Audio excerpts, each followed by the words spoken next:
another episode of Ward's TV here at the one and only Ward's Gym in Melbourne, Victoria. I've got the one and only Gavin Ward here today, my brother. If you don't know, I am the youngest one. This is the elder. He is going to talk about Brazilian Jiu Jitsu with you guys today, and his whole upbringing into it, and what his thoughts are on the sport, and how important it is as a father that your children have a life skill like that to have. So, welcome to coming on the show, Gav. Thank you, Callum. You're welcome to come in. Awesome, mate. So, for a lot of people at home that have never done Jiu Jitsu, never heard of the sport, tell me about Jiu Jitsu and, just a quick rundown on what the sport is. I guess very basically, it was designed as a self-defense system. It's now obviously progressed into being a combat sport. You start standing, there's throws and takedowns, and the fight normally ends with a submission via a joint lock or some form of choke. So that's it in a nutshell. That's it in a nutshell, yeah. So do you think with Jiu-Jitsu, what was it that really attracted you to it when you first started? So you had done a martial art prior to that when you first started, or did you just go straight in cold, I'm starting Jiu-Jitsu, I'm a sportsman of some sort, or whatever it might be, and now you're into it? No, I've done lots of different sports, team sports, individual sports. I was doing martial arts for a couple of years prior to that. I was doing Kyokushin karate and Muay Thai and boxing, so a lot of stand-up striking martial arts. Yep. And then the Melbourne Martial Arts, where I was training at the time, this is mid-2000s, introduced Jiu Jitsu. I started trialling that. I really liked the idea of being able to fight once a fight goes to the ground, because 90% of fights end up on the ground anyway. Yeah. And doesn't matter how great you can punch and kick, if you don't know what to do once you're on the ground, you're kind of in trouble regardless. So I started to like that, and I felt like it had a lot more longevity long term for older people as well. You can do jiu-jitsu well into your 60s, 70s, even 80s, whereas stand-up fighting, a lot of injuries. I don't think it has as much longevity. Don't really want to be kicked in the head when you're a 60-year-old man. No, don't think you're going to get your leg up there either as a 70-year-old. Can't get my leg up there now, so that's good. Fall down, I'll take you. Alright, so that's sort of like why you got into it. Where did you first learn? You said you were doing martial arts at Melbourne Martial Arts. Did you start and continue Brazilian Jiu-Jitsu there, or when did it really start to come into its own? Yeah, I did a few sessions there, and then within the next few months we actually moved to New York to live for about a year and a half. Over there I trained at Renzo Gracie's academy in Manhattan, and that's where I got my blue belt. And then upon returning, I continued with Ben Hall at Carlson Gracie Academy in Windsor, and I've been with him ever since. So from probably 2009 till now, that's my headquarters where my head instructor is. Yeah. So, and journey-wise, to become a black belt, if someone's like, great, this sounds like the sport for me, I want to get into it, I'd love to learn self-defense, I might be a police officer or whatever the scenario is, or just, I'm a young woman who likes to go out and I want to feel safe when I'm out.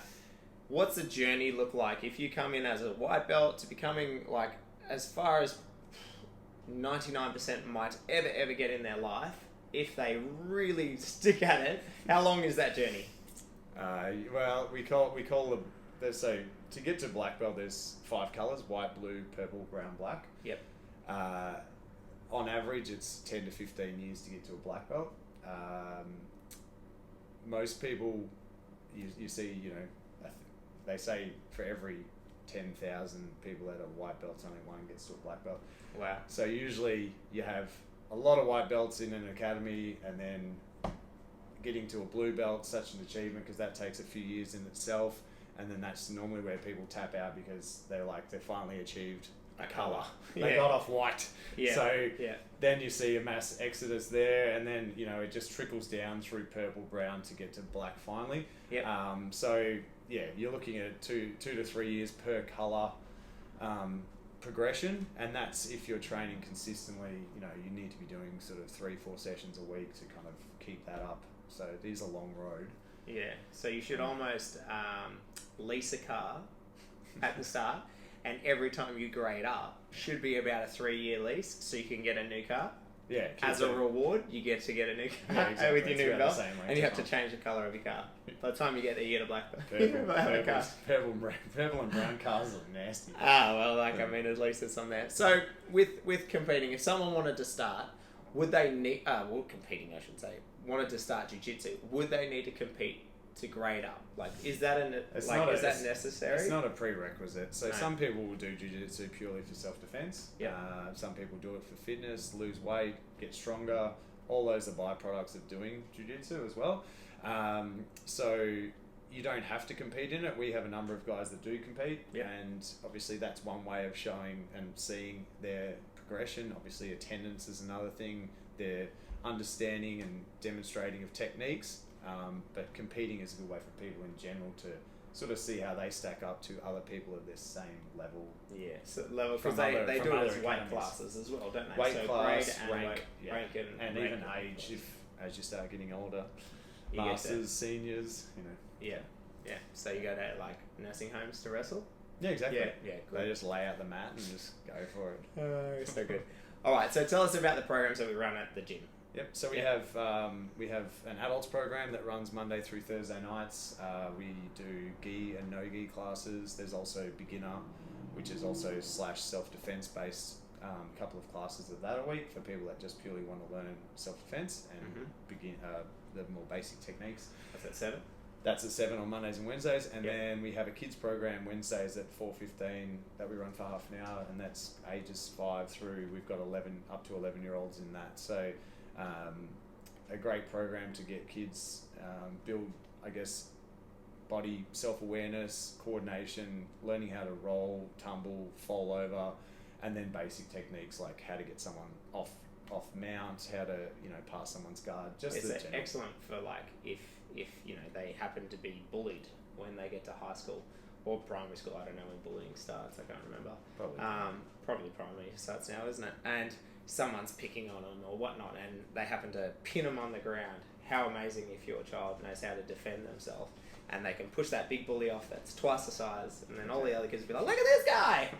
That's amazing. It is. Yeah, it's more like building confidence in kids to be able to stand up for themselves, and then knowing that they know how to defend themselves if they need to, but not doing it in a way that's going to hurt the bully, because otherwise then you're just becoming the bully. So you become the bully then, right? Exactly. Yeah. So it's a great system for kids to be able to have that confidence to know that they can look after themselves, and then also doing it in a way that's not going to get them into further trouble. So And so with the kids program, your son Boston does it. Yep. I know Violet's very keen to get involved with it, but she's a little bit young. And it starts at 5. I know Indy's hanging to start. She's got a jiu-jitsu shirt all ready to go. We'll have to get a gi next year when she starts school. How important is it for you to see Boston take a love for the sport? Yeah, I like it both. I mean, both my kids have gis. They just needed to have one a couple of years ago. Violet's yet to actually wear it for anything other than being at home rolling around. Dress-ups, good. Yeah, for dress-ups.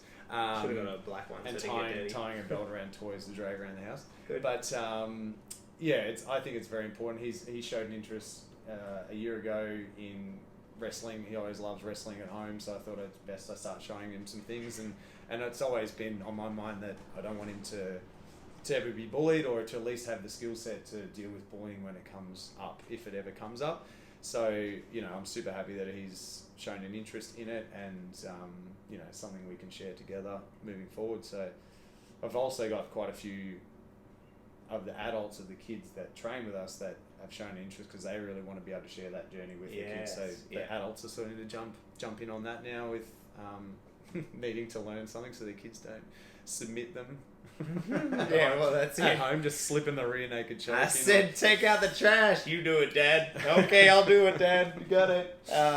Awesome. So, with your athletes, like, do you see the growth as you want them to compete, or would you prefer to have them stay strong with the sport, compete if they want, but stick it out, 100% stick it out, and become black belts? Is that your goal? Is to say, in 10 years' time, because we'll still be around, in 10 years' time, we're having browns owning in on blacks, like coming down that rail, like, here we go, this is my first athlete, Ta-da-da-da. Yeah, it'd be a very special moment because I know how long the journey is to get there myself. But I've got guys that started with me from scratch that are now pushing on purple belt, so they're 3 to 4 years in already, which is amazing that they're still with me. And I'm just I hope that they can stick it out to get through to black belt.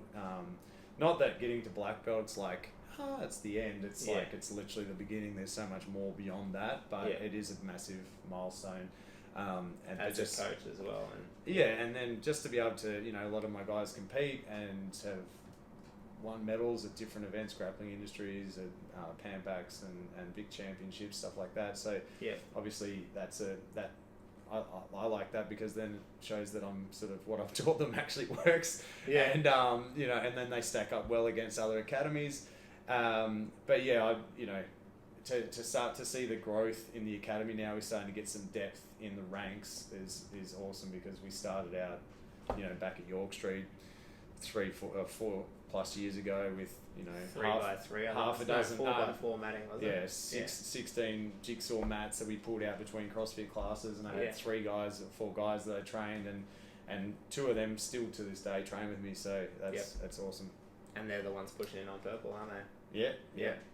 So alright, so for one takeaway for anyone that's out there, maybe you're a school teacher, maybe you're a paramedic, maybe you're already a police officer and you're in the critical response unit and you just want to look at getting into the sport. What's one takeaway thing that you might say to them that is like, go and do it now? Like what's stopping you? Like what's your motivating thing that says come and do it today? Because it's Well, I guess for we do have a number of police officers that already train with us, and it's just the feedback I get from them with what I'm teaching them, what they're learning versus what they've been given through the academy, etc. It's it's invaluable for their own safety on the job. Paramedics as well, just having some just basic skills to be able to deal with situations that they have to deal with daily. Getting attacked by someone they're trying to actually help. It just gives them the confidence in their job to be able to keep doing a good job and to probably stick with their job longer rather than burning out because they've just had some bad experiences. And then that fear of it happening again. So no, it's it's something that I think everyone should learn. It's one of those things that you might have this skill and have it for years, like yourself, almost become a black belt, and before you've actually got to practically use it in hand-on-hand contact when someone was trying to break into someone's car out the front of the house, remember? Tell them about that story, that was pretty funny. I think someone stole a car, the car broke down in front of the apartments, our apartments, and he was... it looked dodgy. He was pulling all his stuff out of the car. He was spraying. He got some degreaser from the trunk and was spraying all the handles on the door like he's trying to cover up his fingerprints. And he's bolted down the road, and a couple of the chef hands from the restaurant next to our apartment block had chased him down the road. And I was just like, I don't know what they're going to do when they get there. Yeah, that's right. So Marika's like, all right, just go. Because I'm just like, I need to go. So anyway, I ran down, chased him a couple of blocks, and you managed to catch him? Caught him, and then had to put him down because he was like shoving the other little guys. And then we marched him back, and the police turned up, and turned out he'd stolen the car. And anyway. You got to save the day. But it does come in handy. Just took him 9 years to get the chance to be able to use it. But it's better that it is that way than happening every day. And if it is, the scenario where you might feel that you're threatened or something, why not do something about it now and fix that situation so you feel more confident if it ever does happen and you can defend yourself. Excellent. Well, thanks for coming on board and doing our show with us. If you like the video and you want to see more, make sure you subscribe under Ward's Gym. So, excellent. Awesome. Thanks, guys.